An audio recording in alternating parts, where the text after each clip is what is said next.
What's up YouTube? My name is Martin and today I want to talk about Leica M. I've been using Leica for more than a year and a half and I got it because I wanted to buy a rangefinder camera and I ended up with M240. I have only one lens and that's all I have been using. So this is kind of like my minimalist setup for shooting. I'm gonna share with you what has been my experience and what setting I use. So let's get started.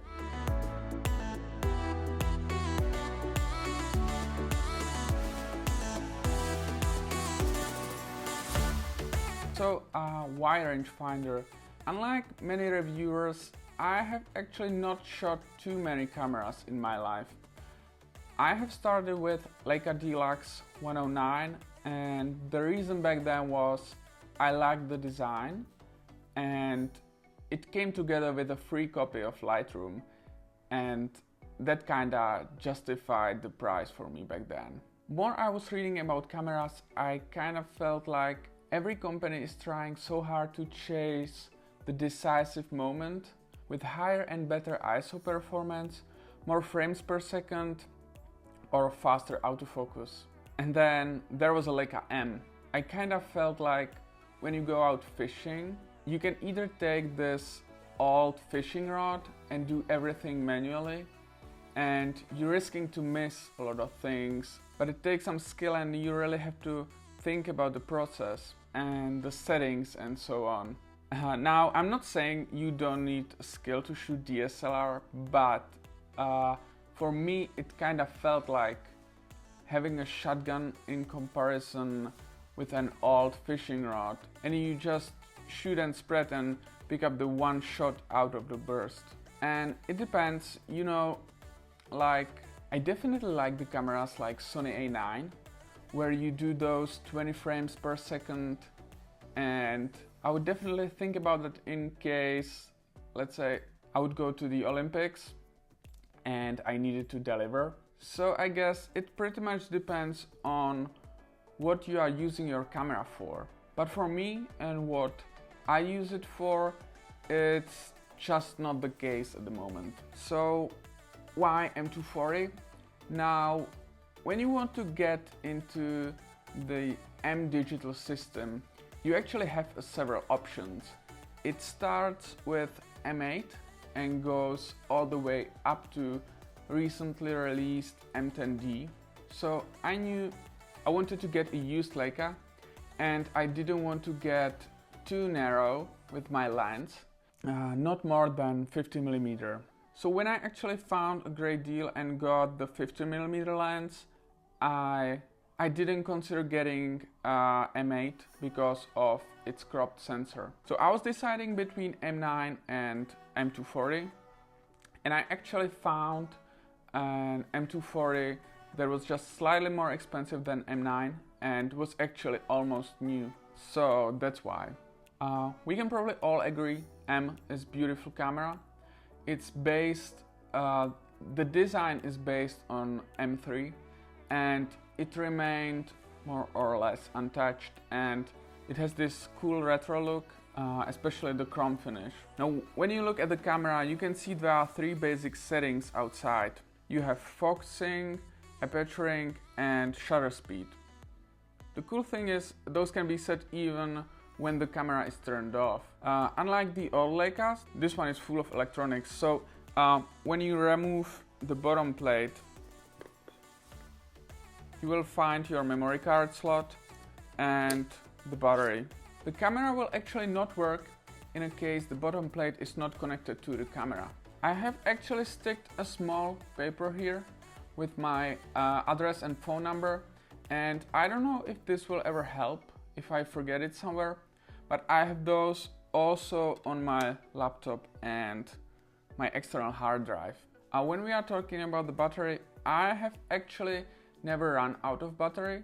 I think I get more than 600 shots on a battery charge, but it also depends on a temperature whenever you are using live view or video and so on. You get this charger to charge your battery with your camera, and it comes together with the cable that connects right here. One thing I have figured out when I'm traveling and I don't want to pack too many cables, what you actually can do is you can take your iPhone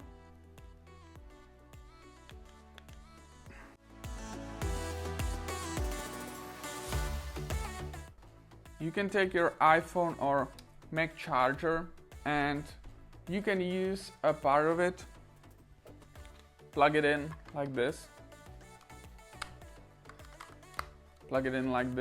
and use it, or vice versa. You can use the cable to charge your iPhone or Mac.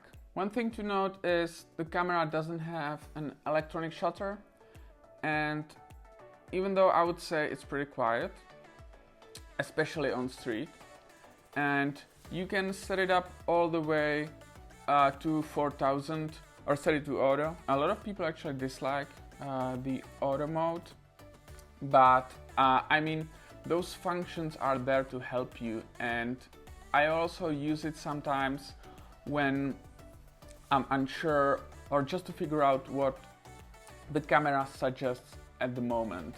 M240 actually has a video button. I don't really know why you should want a video in this type of camera. It does not have an image stabilization, no HDMR, no mic input, only 25 frames per second while shooting 1080, no flat image profile, but you know, it's there, and the best camera is the one that you have with you, right? So the cool thing is you can actually use the manual focus to create nice focused to out of focus shots while using the focusing ring. Not like you cannot do that with an iPhone.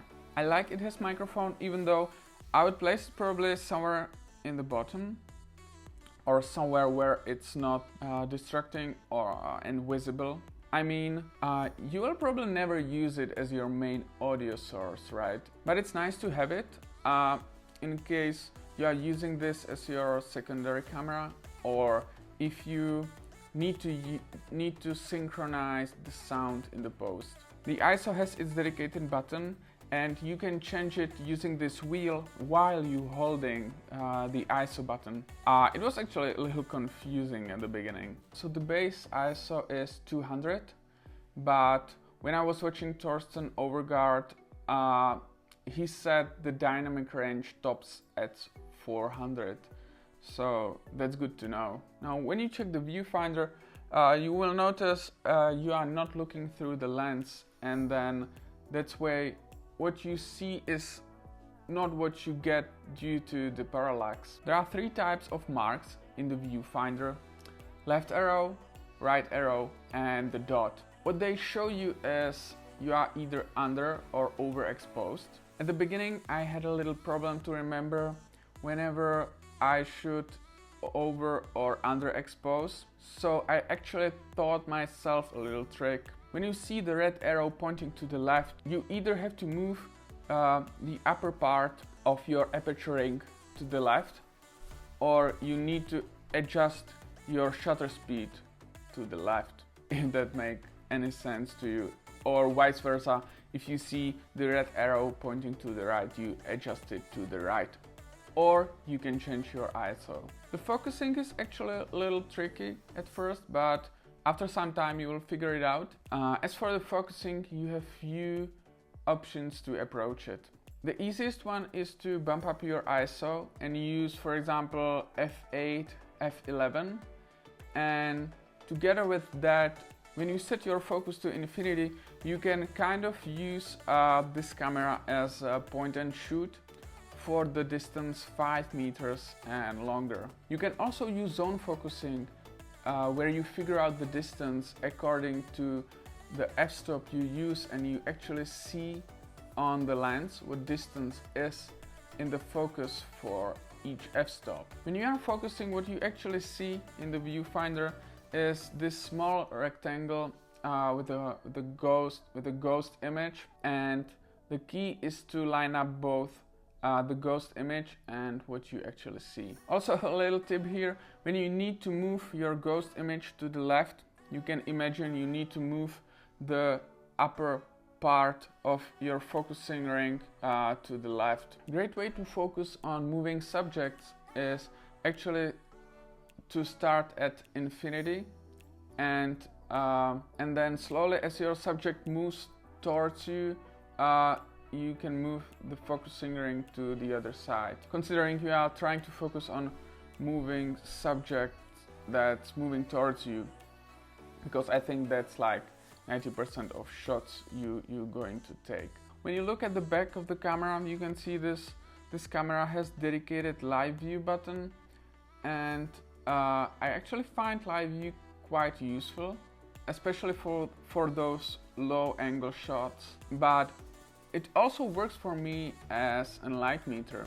I often just turn it on and figure out what is the right speed for the shot I want to create. I wouldn't probably use an EVF since I think it kinda kills the whole point of having the viewfinder rangefinder, and especially when you have the option of live view. What's actually cool about this viewfinder is you actually see around the borders what you are shooting. It's also a little similar when you are using the live view, except what you see on the screen is actually what you get. Now, when I go through over the menu I use, I would just point out some differences. Otherwise, my setting is pretty standard.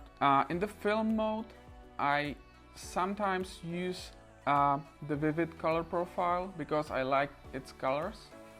In my opinion, it little oversaturates the reds, but it can be corrected in the post. And it actually looks pretty cool, to be honest. I like this profile. I use Lightroom and treat my JPEGs the same way as the DMGs, so it imports side by side. And that way I can often see the vivid colors, and I often just edit the JPEG and don't bother with the DMG. Now, what I have been doing lately is using the black and white, and it's great to, when you use the live view, it's great because you can see the composition a little better, but also sometimes during the post you just get more inspired when seeing how the black and white shot is converted. So that's that. The other setting I use is actually the auto review, and I have it set to release button pressed. So what it does is when you take a shot, when you hold the shutter button, it actually keeps the preview on the screen. So this is kind of like a compromise between not chipping and chipping actually, but what I use it for is mostly when I go out and want to start shooting and I want to set up my light meter and everything. I just take a shot and look at it on the screen and see whenever my setting is right, is overexposed, underexposed, or so on. Other than that, I would like to mention I have my auto power off set to 2 minutes. So what I do when I'm out shooting, I leave the setting on single shot and just leave the camera on my neck or in my hand or wherever I have it. And what I do when I enter a scene I want to photograph is just I light press this shutter button, and what it does, it wakes the camera so it's ready within like a second or two. And then when I do it when I'm reaching for the camera, I just light press it whenever I put it to the eye, and then I can just, adjust my focus and shoot. So what is my setting when I usually go out and shoot? I usually go out when there is plenty of light. So my typical setting is f8 ISO 800, and then I just either adjust shutter speed, or if I'm getting like too low, like under 180, I would say like under 180, I'm adjusting ISO. I rarely shoot at night, but when I do, I shoot wide open and I just bump the ISO so my shots are correctly exposed, and in my experience, otherwise it quite doesn't work for me. As I said, I only have my 50mm lens, and I mostly use it for street photography and sometimes portraits, but I also use it for landscapes and cityscapes, and it's just, I mean, it's not super convenient for cityscapes and landscapes since this is not the wide lens, but when I want a wider shot, I just have to move it back a little. When I want a tighter shot, I just need to move closer. But it's not like you cannot shoot cityscapes or landscapes with this one. It's just, I didn't want to get like more lenses, so the 50 is kind of like a great compromise. I can shoot pretty much whatever I want with it. So let's talk about some pros and cons. First, what you're going to notice when you pick up this camera is heavy, and I mean, you will find out as soon as you hold it in your hand, but it actually is probably lighter than the big DSLRs.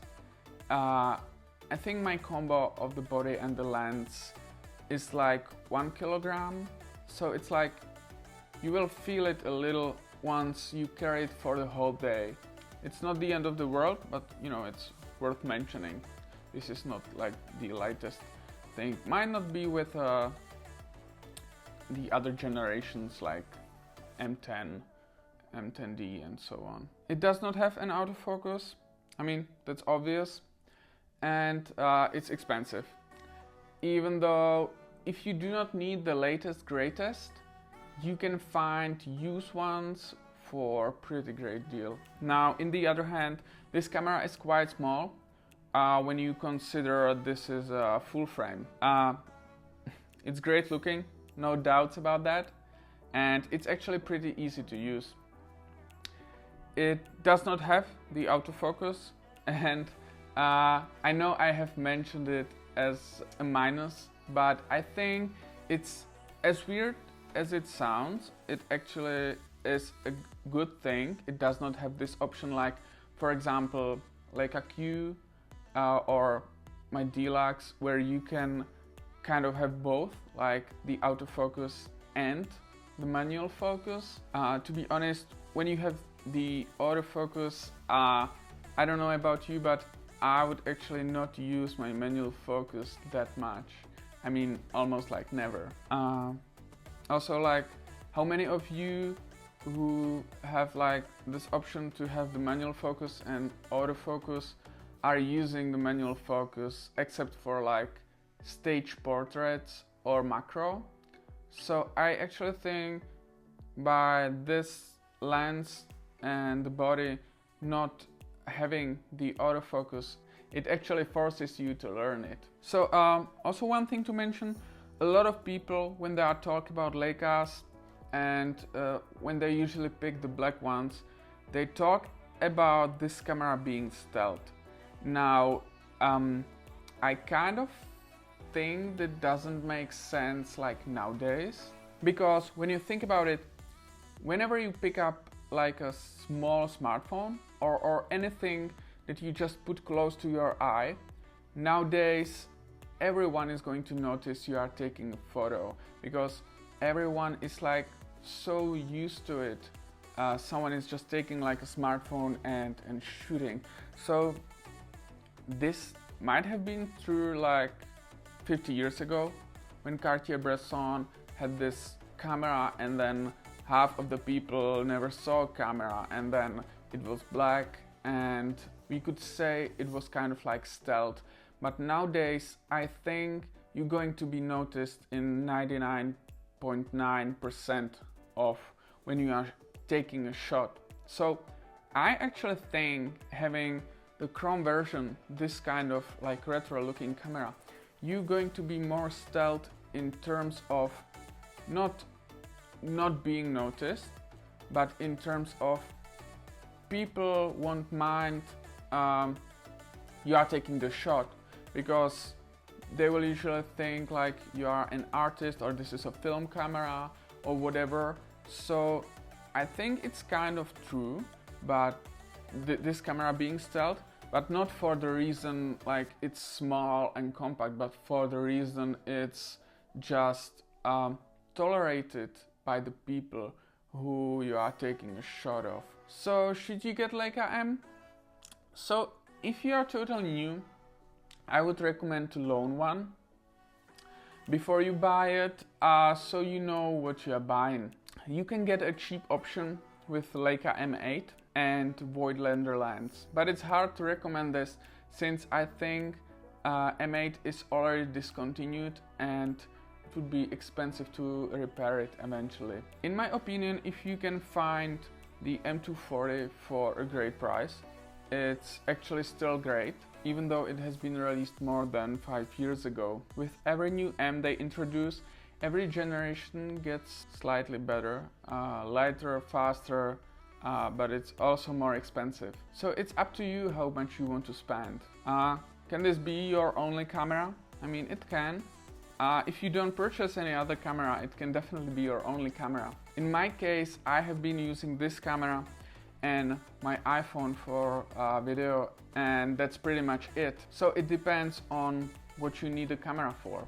The last thing I want to point out is this camera won't make you a great photographer. That's something you actually have to learn. So it's not like you buy this camera and you become this, you know, henricartier-bresson or something. Thank you for watching. Let me know in the comments, do you have Leica M? How do you like it? Or do you consider getting into the M system? Once again, thank you for watching and I will see you in my next video.